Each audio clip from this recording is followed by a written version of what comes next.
नमस्कार दर्शक बंधु जय जगन्नाथ। आज फेब्रुआरी 23 तारिख रविवार।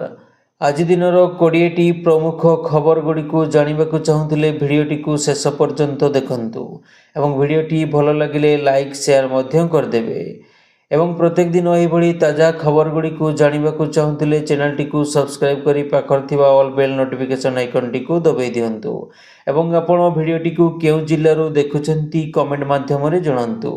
तेबे आसंतु नजर पकेबा आजिर संपूर्ण खबर उपरे। राज्यर 4 जिल्लार प्रबल वर्षा संभावना। भद्रक, मयूरभंज, केन्दुझर एवं बालेश्वर जिल्लार विभिन्न स्थान में घड़घड़ी सह वर्षा होईपारे।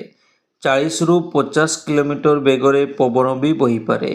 एथिपाई एही 4 जिल्ला पाई ऑरेंज वार्निंग जारी करिछि पाणीपाग विभाग। खाली एही 4 जिल्ला नुहे उपकूल और आभ्यंतरीण ओडिशार विभिन्न स्थान में घड़घड़ी सह स्वल्परू मध्यम धरणर वर्षा संभावना अछि। 23 तारिख में मयूरभंज, केन्दुझर, बालेश्वर, भद्रक, ढेंकानाल, जाजपुर एवं केन्द्रापड़ारे बिजुली और घड़घड़ी सह वर्षा संभावना अछि। एसबु जिला पाई येलो वार्निंग जारी होईछि। 24 तारिख में भी बालेश्वर और मयूरभंज पाई सतर्कता जारी करा जाईछि। उत्तर ओडिशार गोटे दुईटी स्थान में घड़घड़ी सह वर्षा होईपारे। आसिला चाषी खुशी खबर। प्रधानमंत्री किसान सम्मान निधि पीएम किसान अधीन चाषी मानक 19तम किस्ती प्रदान करिवे प्रधानमंत्री नरेंद्र मोदी। फेब्रुआरी 24 रे एही किस्ती प्रदान कराजिबो बोली शुक्रवार एही सूचना दैछंती केंद्र कृषि मंत्री शिवराज सिंह चौहान। यह अधीन प्राय 22,000 कोटी टंका पठाजिबो जहाँ सीधा सड़क चाषी अकाउंट को जीवो। आसिला परवर्ती खबर। दिल्ली महिलांको पई खुशी खबर। महिलांको पई नुआ योजना आनिबे नुआ मुख्यमंत्री। दिल्लीर महिला मुख्यमंत्री भावे शपथ नेउनु महिलांको पई नुआ किछि करिबाकू योजना करुछंती रेखा गुप्ता। गतकाली नुआ योजना बाबदरे आलोचना करिबाकू मुख्यमंत्री गुरुत्वपूर्ण बैठक डाकिछंती। दिल्ली महिलांको पई महिला सम्मान योजना लागू कराजिबो जेउथिरे मासिक 2500 टंका लेखाएं महिलांकू दियाजिबो। परवर्ती खबर आसिला गंजाम जिला छत्रपुर स्थित सर्किट हाउस ठारे राज्य खाद्य जोगाण और खाउटी कल्याण मंत्री कृष्णचंद्र पात्र धान किणा और राशन कार्ड पाई इक्यूआईसी रो अग्रगति, शीतल भंडार निर्माण आदि संपर्क में समीक्षा बैठक करिसेंती। से कहिसेंती मार्च 31 सुधा इक्यूआईसी करिनियंतु एवं जो माने उक्त समय सीमा मध्यरे करिवे नाही सेमानंको राशन कार्ड काटी दियाजिबो। जिले में ब्रह्मपुर, छत्रपुर एवं भंजनगर सब डिविजन रे गोटिए लेखाएं समुदाय 3टी शीतल भंडार प्रतिष्ठा करिवो बोली बैठक रे स्थिर होईछि। एने टंका आसी जाइछि एवं खूब शीघ्र टेंडर हेबो। जिलार 90% धान किणा होईछि एवं 7 दिन मध्यरे एही धान किणा सरिबो। धान किणा प्रक्रिया रे जिलार ऑफिसर माने भलो काम करिसंती एवं एने मंत्री धन्यवाद देइथिले। धान किणारे त्रुटि नहीं 40 रु ऊर्ध्व मिलर एवं अन्य केतेक अधिकारी मानंकु कारण दर्शाओ नोटिस मगा जाइथिबा से सूचना देइछंती। परवर्ती खबर। बहु समय धरी साधारण लोके पेट्रोल, डीजेल एवं गैस रो मूल्य ह्रास पाई अपेक्षा करिसेंती। वर्तमान एही समस्त लोकंको पाई भलो खबर। आगामी समय रे पेट्रोल, डीजेल एवं गैस रो दर कम होई पारे। केंद्र पेट्रोलियम एवं प्राकृतिक गैस मंत्री हरदीप सिंह पुरी कहिसेंती जे अमेरिका समेत विश्व बजार रे तैलर प्रोडक्शन बढ़िबार प्रस्तुति कारणरू इंधनर मूल्य ह्रास पाइबार संभावना रही। एथिरे महंगा नियंत्रण होई पारे। एक सांबादिक सम्मेलन को संबोधित करी पेट्रोलियम मंत्री कहिसेंती जे अमेरिका रे ट्रंप कहिसेंती जे अंतर्जातीय तैल मूल्य को कम करने चाहूँगी। परवर्ती खबर। नुआ आर्थिक वर्षर प्रथम दिन अर्थात 1 एप्रिल रु एक एमिति योजना लागू हेउछि जहाँ सीधा प्रभाव केंद्रीय सरकारी कर्मचारी उपरे पड़िबाकू जाउछि। यार ना यूनिफाइड पेंशन स्कीम। एही योजना केंद्रीय कर्मचारी एक विकल्प भाव प्रदान करा जाइछि। गत वर्ष लॉन्च करा जाइथिबा एही योजना 1 एप्रिल 2025 रु लागू हेबो। ଏହା ଲାଗୁ ହେବା ପରେ ସରକାରୀ କର୍ମଚାରୀ ନ୍ୟାସନାଲ ପେନସନ ସ୍କିମ୍ ବା ୟୁନିଫାଏଡ୍ ପେନସନ ସ୍କିମ୍ ମଧ୍ୟରୁ କୌଣସି ଗୋଟିଏ ବିକଳ୍ପ ବାଛି ପାରିବେ। ପରବର୍ତ୍ତୀ ଖବର 3 ମାସ ହେଲା ଦରମା ମିଳୁନଥିବାରୁ ଜଣେ ସରକାରୀ ଶିକ୍ଷକ ମୂଲ ଲାଗିବାକୁ ଯିବେ ବୋଲି ପ୍ରଧାନ ଶିକ୍ଷକଙ୍କୁ ଛୁଟି ଦରଖାସ୍ତ ଦେବା ଘଟଣା ରାଜ୍ୟବ୍ୟାପୀ ଚର୍ଚ୍ଚାର ବିଷୟ ହୋଇଥିଲା। ଏହି ଖବର ପ୍ରସାରଣ ପରେ ସମ୍ପୃକ୍ତ ଶିକ୍ଷକଙ୍କୁ ଦରମା ମିଳିଥିବା ଜଣାପଡ଼ିଛି। ପରବର୍ତ୍ତୀ ଖବର ସମ୍ବଲପୁର ଗସ୍ତରେ କେନ୍ଦ୍ର ରାଷ୍ଟ୍ରମନ୍ତ୍ରୀ ସାବିତ୍ରୀ ଠାକୁର। ଶୁକ୍ରବାର ସକାଳେ ସେ ସମ୍ବଲପୁରର ଅଧିଷ୍ଠାତ୍ରୀ ଦେବୀ ମା ସମଲେଶ୍ୱରୀଙ୍କ ମନ୍ଦିରକୁ ଯାଇ ଦର୍ଶନ କରିଛନ୍ତି। ଏହାପରେ ସମ୍ବଲପୁର ଜିଲ୍ଲା ମୁଖ୍ୟ ଚିକିତ୍ସାଳୟ ଯାଇ ସ୍ତ୍ରୀ ଓ ପ୍ରସୂତି ବିଭାଗ ପରିଦର୍ଶନ କରିଥିଲେ। ସେ ଜିଲ୍ଲାପାଳଙ୍କ କାର୍ଯ୍ୟାଳୟରେ ଜିଲ୍ଲା ପ୍ରଶାସନର ବରିଷ୍ଠ ଅଧିକାରୀଙ୍କ ସହ ମହିଳା ଶିଶୁ ବିକାଶ ଉପରେ ଏକ ସମୀକ୍ଷା ବୈଠକ କରିଥିଲେ। ଏହି ଅବସରରେ ମନ୍ତ୍ରୀ ସାବିତ୍ରୀ ଠାକୁର କହିଛନ୍ତି, ଯେଉଁ ସ୍ଥାନ ଗୁଡ଼ିକରେ ଅଙ୍ଗନବାଡ଼ି କେନ୍ଦ୍ର ନାହିଁ ସେ ନେଇ ପ୍ରସ୍ତାବ ମଗାଯାଇଛି। ପୂର୍ବରୁ କେତେ ଅଙ୍ଗନବାଡ଼ି ରହିଛି, କେତେ ଗର୍ଭବତୀ ମା ଅଛନ୍ତି ତାର ତଥ୍ୟ ରେଜିଷ୍ଟରରେ ରହୁଥିଲା, କିନ୍ତୁ ଏବେ ଅଙ୍ଗନବାଡ଼ି କେନ୍ଦ୍ରକୁ ଆପ୍ ଜରିଆରେ ମୋବାଇଲ ସହ ସଂଯୋଗ କରାଯିବ। ଏହାଦ୍ୱାରା ଜିଲ୍ଲାପାଳ ହୁଅନ୍ତୁ କି ଯେକୌଣସି ଅଧିକାରୀ ଅନଲାଇନରେ ଅଙ୍ଗନବାଡ଼ି କେନ୍ଦ୍ରର ହାଲଚାଲ ଜାଣିପାରିବେ। ଅଙ୍ଗନବାଡ଼ି କେନ୍ଦ୍ର କେତେ ଦିନ ଖୋଲିଲା, କେତେ ଛାତ୍ର ପଞ୍ଜୀକୃତ ଅଛନ୍ତି ଆଉ କେତେ ଆସିଛନ୍ତି ସବୁ ତଥ୍ୟ ମୋବାଇଲରେ ରହିବ। ଏଭଳି ପଦକ୍ଷେପ ଦ୍ୱାରା ପ୍ରଧାନମନ୍ତ୍ରୀ ଆରମ୍ଭ କରିଥିବା ସୁପୋଷିତ ଅଭିଯାନ କାର୍ଯ୍ୟକାରୀ ହେବ।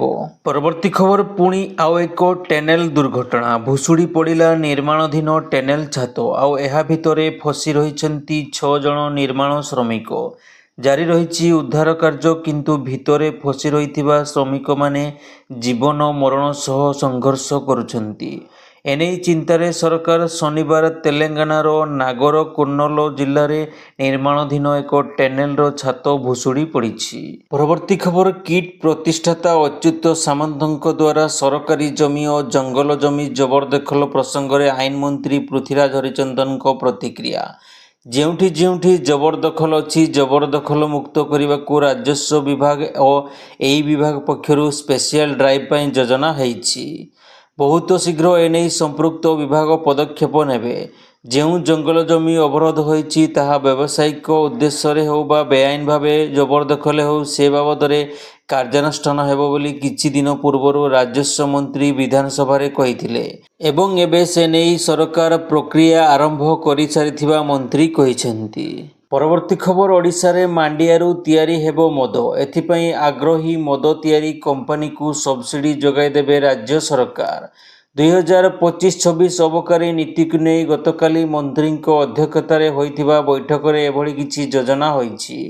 ଅବକାରୀ ନୀତିରେ ସ୍ଲୋଗାନ ରହିଛି, କମ୍ ପିଅ କିନ୍ତୁ ଭଲ ପିଅ। ଏଣିକି ମାଣ୍ଡିଆ, ବାଜରା, ଯଅ ଭଳି ଖାଦ୍ୟଶସ୍ୟରୁ ତିଆରି ହେବ ମଦ। ଆଉ ଏହାକୁ ଯେଉଁ କମ୍ପାନୀ ତିଆରି କରିବେ ସେହି କମ୍ପାନୀକୁ ସବସିଡି ଯୋଗାଇବେ ରାଜ୍ୟ ସରକାର। ଏହାଦ୍ୱାରା ଅନ୍ୟ ରାଜ୍ୟ ସହ ବିଦେଶକୁ ବି ରପ୍ତାନି ହେବ ଓଡ଼ିଶା ତିଆରି ମଦ। ପରବର୍ତ୍ତୀ ଖବର 2025-26 ବର୍ଷ ପାଇଁ ଉପସ୍ଥାପିତ ହୋଇଥିବା ବଜେଟ୍ ଆଲୋଚନା ବେଳେ ବିରୋଧୀ ଦଳର ବିଧାୟକମାନେ ରାଜ୍ୟ ସରକାରଙ୍କୁ ଋଣଗ୍ରସ୍ତ ବୋଲି ଉପସ୍ଥାପିତ କରିବା ଆଗାମୀ ଦିନରେ ବିଜେପି ସରକାର ଓଡ଼ିଶାକୁ ଋଣଭାରରେ ବୁଡ଼ାଇ ଦେବ, ଓଡ଼ିଶାକୁ ନିଲାମ କରିଦେବ ବୋଲି ଅଭିଯୋଗ ଆଣିଥିଲେ। ଏପରିକି ବଜେଟ୍ର ଆକାର ବଢ଼ାଇ ଦେଉଥିଲେ ହେଁ ଏଥିରେ ବରାଦ ହେଉଥିବା ଅର୍ଥ ଖର୍ଚ୍ଚ କରିପାରୁନାହାନ୍ତି ବୋଲି ସମାଲୋଚନା କରିଥିଲେ। ବିରୋଧୀଙ୍କ ପ୍ରଶ୍ନର ଗୋଟି ଗୋଟି କରି ଉତ୍ତର ଦେଇ ଅର୍ଥ ବିଭାଗ ଦାୟିତ୍ୱରେ ଥିବା ମୁଖ୍ୟମନ୍ତ୍ରୀ ମୋହନ ଚରଣ ମାଝୀ କହିଛନ୍ତି ଯେ, ଆମେ ଧାର୍ଯ୍ୟ ସୀମାଠାରୁ ବହୁତ କମ୍ ଋଣ କରିଛୁ। କମ୍ ସୁଧରେ ଯେପରି ଋଣ ଆଣିବୁ ଏବଂ ଏହାକୁ ପ୍ରତିବର୍ଷ ପରିଶୋଧ କରି ଓଡ଼ିଶାର ଋଣଭାର କମାଇବୁ ସେ ନେଇ ଯୋଜନା କରିଛୁ। ବିରୋଧୀ ଋଣର ପୋଷଣୀୟତା ବାବଦକୁ ଚିନ୍ତା ପ୍ରକଟ କରିବାର ଆବଶ୍ୟକତା ନାହିଁ। ଆମେ ଯେତିକି ବଜେଟ୍ କରିଛୁ ଧାର୍ଯ୍ୟ ସମୟ ମଧ୍ୟରେ ତାକୁ ଖର୍ଚ୍ଚ କରିବୁ। ପରବର୍ତ୍ତୀ ଖବର ବାଲେଶ୍ୱର ସୋରରେ ଟ୍ରେନ୍ ଦୁର୍ଘଟଣା। ସୋର ଥାନା ସବିରା ରେଳ ଷ୍ଟେସନର ମାତ୍ର କିଛି ଦୂରରେ ବେଲସାବେରା ନିକଟରେ ନ୍ୟୁଜ୍ ଲପାଇ ଟ୍ରେନ୍ ଦୁର୍ଘଟଣାଗ୍ରସ୍ତ ହୋଇଛି। ନୂଆ ଟ୍ରାକ୍ କାମ ଚାଲିଥିବା ବେଳେ ଲାଇନଚ୍ୟୁତ ହୋଇ ପାର୍ଶ୍ୱରେ ଥିବା ବିଦ୍ୟୁତ୍ ଖୁଣ୍ଟକୁ ଟ୍ରେନ୍ଟି ଧକ୍କା ଦେଇଛି। ତେବେ ବର୍ତ୍ତମାନ ସୁଦ୍ଧା ଘଟଣାର ଆହତଙ୍କ ସୂଚନା ମିଳିପାରିନାହିଁ। ପରବର୍ତ୍ତୀ ଖବର ମାର୍ଚ୍ଚ 8ରେ ମହିଳାମାନଙ୍କୁ ମିଳିବ ସୁଭଦ୍ରା ଯୋଜନାର ଦ୍ୱିତୀୟ କିସ୍ତି। ଏଣ୍ଟରପ୍ରେନରସିପ୍ର ଆଉ ଏକ ନୂଆ ଯୁଗ ଆରମ୍ଭ ହେବ ବୋଲି କହିଛନ୍ତି ଉପମୁଖ୍ୟମନ୍ତ୍ରୀ ପ୍ରଭାତୀ ପରିଡ଼ା। ପରବର୍ତ୍ତୀ ଖବର ଆଉ ବନ୍ଦ ହେବନି ଦୋକାନ ବଜାର। ସହରାଞ୍ଚଳରେ ଥିବା ସମସ୍ତ ଦୋକାନ, ପାର୍ଲର, କେଫେ, ରେଷ୍ଟୁରାଣ୍ଟ ଗୁଡ଼ିକ ଏଣିକି ରାତିରେ ବି ବନ୍ଦ ହେବନି। ଏଣିକି ଏଗୁଡ଼ିକ 24 ଘଣ୍ଟା ଖୋଲା ରହିବ। ବେପାର ବାଣିଜ୍ୟ ବୃଦ୍ଧି କରିବା ସହ ନିଯୁକ୍ତି ସୃଷ୍ଟି ଏବଂ ସହରାଞ୍ଚଳର ବିକାଶ ବୃଦ୍ଧି କରିବାକୁ ଛତିଶଗଡ଼ ସରକାର କିଛି ଏପରି ଘୋଷଣା କରିଛନ୍ତି। ପରବର୍ତ୍ତୀ ଖବର ପୂର୍ବତନ ଆର୍ବିଆଇ ଗଭର୍ଣ୍ଣର ଶକ୍ତିକାନ୍ତ ଦାସଙ୍କୁ ପୁଣି ଗୁରୁଦାୟିତ୍ୱ ଦେଇଛନ୍ତି କେନ୍ଦ୍ର ସରକାର। ଶନିବାର ଶକ୍ତିକାନ୍ତ ଦାସଙ୍କୁ ପ୍ରଧାନମନ୍ତ୍ରୀ ନରେନ୍ଦ୍ର ମୋଦିଙ୍କ ପ୍ରମୁଖ ସଚିବ ଭାବରେ ନିଯୁକ୍ତ କରାଯାଇଛି। କ୍ୟାବିନେଟ୍ର ନିଯୁକ୍ତି କମିଟି ଶକ୍ତିକାନ୍ତ ଦାସଙ୍କ ନିଯୁକ୍ତି ଉପରେ ମୋହର ମାରିଛି। ଓଡ଼ିଆ ପୁଅ ଶକ୍ତିକାନ୍ତ ଦାସ 1980 ବ୍ୟାଚ୍ର ଜଣେ ଆଇଏଏସ୍ ଅବସରପ୍ରାପ୍ତ ଅଧିକାରୀ। ସେ ତାମିଲନାଡୁ କେଡରର ଆଇଏଏସ୍ ଅଧିକାରୀ। ମେ 2017 ପର୍ଯ୍ୟନ୍ତ ସେ ଅର୍ଥନୈତିକ ବ୍ୟାପାର ସଚିବ ଥିଲେ। ଶକ୍ତିକାନ୍ତ ଦାସ ଅନେକ ଗୁରୁତ୍ୱପୂର୍ଣ୍ଣ ପଦବୀରେ କାର୍ଯ୍ୟ କରିଛନ୍ତି। ପରବର୍ତ୍ତୀ ଖବର କେନ୍ଦ୍ର ରେଳ ମନ୍ତ୍ରାଳୟ ପକ୍ଷରୁ ଓଡ଼ିଶା ପାଇଁ ଅନେକ ଗୁରୁତ୍ୱପୂର୍ଣ୍ଣ ରେଳ ଭିତ୍ତିଭୂମି ପ୍ରକଳ୍ପ ମଞ୍ଜୁର କରାଯାଇଛି। 2050 କିଲୋମିଟର ଦୀର୍ଘ ଗୋପାଳପୁର ରାୟଗଡ଼ା ନୂଆ ରେଳ ଲାଇନ୍ ଏବଂ ନୂଆପଡ଼ା ଗୁଣୁପୁର ଥେରୁବାଲି ରେଳ ଲାଇନ୍ର ଦୋହରୀକରଣ ପାଇଁ ଫାଇନାଲ ଲୋକେସନ ସର୍ଭେ ମଞ୍ଜୁର କରାଯାଇଛି। ଏହି ଦୁଇଟି ପ୍ରକଳ୍ପ ଦ୍ୱାରା ଓଡ଼ିଶା, ବିଶେଷ କରି ଦକ୍ଷିଣ ଓଡ଼ିଶାରେ ରେଳ ଭିତ୍ତିଭୂମି ସହିତ ଅର୍ଥନୈତିକ ବିକାଶ ଆହୁରି ବ୍ୟାପକ ହେବ। ଏଥିପାଇଁ ମୁଖ୍ୟମନ୍ତ୍ରୀ ମୋହନ ଚରଣ ମାଝୀ, ପ୍ରଧାନମନ୍ତ୍ରୀ ନରେନ୍ଦ୍ର ମୋଦି ଓ ରେଳମନ୍ତ୍ରୀ ଅଶ୍ୱିନୀ ବୈଷ୍ଣବଙ୍କୁ ଧନ୍ୟବାଦ ଦେଇଛନ୍ତି। ପରବର୍ତ୍ତୀ ଖବର ନ୍ୟାସନାଲ ଥର୍ମାଲ ପାୱାର କର୍ପୋରେସନ ଏନ୍ଟିପିସିରେ ଚାକିରି ଖୋଜୁଥିବା ଯୁବକ ଯୁବତୀମାନଙ୍କ ପାଇଁ ବଢ଼ିଆ ସୁଯୋଗ ରହିଛି। ଏଥିପାଇଁ ଏନ୍ଟିପିସି ଆସିଷ୍ଟାଣ୍ଟ ଏକ୍ଜିକ୍ୟୁଟିଭ୍ ପଦବୀ ପାଇଁ ନିଯୁକ୍ତି ଜାରି କରିଛି। ଏହି ପଦବୀଗୁଡ଼ିକ ସହିତ ଜଡ଼ିତ ଯୋଗ୍ୟତା ଥିବା ଏବଂ ଆବେଦନ କରିବାକୁ ଇଚ୍ଛୁକ ଯେକୌଣସି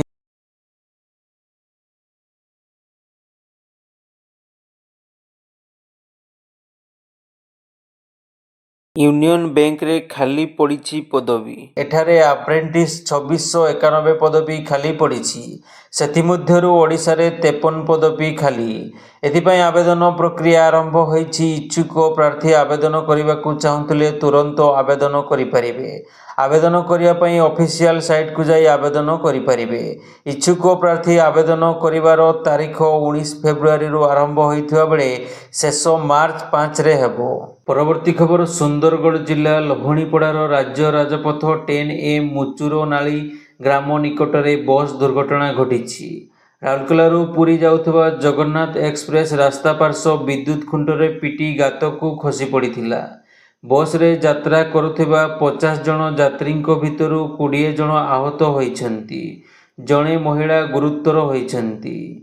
ଆହତମାନଙ୍କୁ ବଣାଇ ଚିକିତ୍ସାଳୟରେ ଭର୍ତ୍ତି କରିବା ପରେ ଗୁରୁତରମାନଙ୍କୁ ରାଉରକେଲାକୁ ପଠାଯାଇଥିଲା। ପରବର୍ତ୍ତୀ ଖବର ନୂଆପଡ଼ା ଜିଲ୍ଲା ଗୁଚାଗଡ଼ା ପିଓ ସତ୍ୟବ୍ରତ ବରାଳ ଏବଂ ତାଙ୍କ ଭାଇ ଉତ୍ତମ ବରାଳଙ୍କୁ ଧରିଛି ଭିଜିଲାନ୍ସ। ସରକାରୀ ଅର୍ଥ ଆତ୍ମସାତ କରିଥିବା ଘଟଣାରେ 2 ଜଣଙ୍କୁ ଗିରଫ କରିଛି ଭିଜିଲାନ୍ସ। ଉଭୟ ଭାଇଙ୍କ ବିରୋଧରେ 7,20,000 ଟଙ୍କା ହଡପ କରିଥିବା ନେଇ ଅଭିଯୋଗ ହୋଇଛି। ସୂଚନା ଅନୁସାରେ ହାଇମାଷ୍ଟ ଲାଇଟ୍ ଲଗାଇବା, ରାସ୍ତା ଲାଇଟ୍ ମରାମତି କରିବା, ପାର୍କମାନଙ୍କରେ ଜିମ୍ ସାମଗ୍ରୀ ଲଗାଇବା ପରି ଅନେକ କାମରେ ଉଭୟ ସରକାରୀ ଟଙ୍କା ଆତ୍ମସାତ କରିଥିବା ନେଇ ଅଭିଯୋଗ ହୋଇଥିଲା। ଅଭିଯୋଗ ପରେ ତଦନ୍ତ ଆରମ୍ଭ କରିଥିଲା ଭିଜିଲାନ୍ସ। ପରବର୍ତ୍ତୀ ଖବର ପୁଣି ମାଡ଼ି ଆସୁଛି କି କରୋନା? ଚୀନରୁ ଆସିଛି ଏହି ଚିନ୍ତାଜନକ ଖବର। ଉହାନ ସହରରେ କରୋନାର ନୂଆ ପ୍ରଜାତି ଚିହ୍ନଟ ହୋଇଛି। ବାଦୁଡ଼ି ଶରୀରରେ ଚିହ୍ନଟ ଏହି ଭୂତାଣୁ ମଣିଷକୁ କୋଭିଡ୍-19 ଭଳି ସଂକ୍ରମିତ କରିବା ସମ୍ଭାବନା ରହିଛି। ଚୀନ ସ୍ୱାସ୍ଥ୍ୟ ମନ୍ତ୍ରାଳୟର ସୂଚନା ପରେ ସାରା ବିଶ୍ୱ ଏବେ ସତର୍କ ହୋଇଛନ୍ତି। ପୁଣି ମାଡ଼ି ଆସିବ କି 4 ବର୍ଷ ତଳେ ସାରା ବିଶ୍ୱରେ ହାହାକାର ଖେଳାଇଥିବା ମହାମାରୀ କରୋନା? ଖବରଗୁଡ଼ିକୁ ଶେଷ ପର୍ଯ୍ୟନ୍ତ ଦେଖିଥିବାରୁ ବହୁତ ବହୁତ ଧନ୍ୟବାଦ। ତେବେ ପ୍ରତ୍ୟେକ ଦିନ ଏଭଳି ଖବରଗୁଡ଼ିକୁ ଦେଖିବା ପାଇଁ ଚ୍ୟାନେଲଟିକୁ ସବସ୍କ୍ରାଇବ୍ କରିଦିଅନ୍ତୁ ଏବଂ ଅଲ୍ ବେଲ୍ ନୋଟିଫିକେସନ୍ ଆଇକନ୍ଟିକୁ ଦବାଇ ଦିଅନ୍ତୁ। ଧନ୍ୟବାଦ।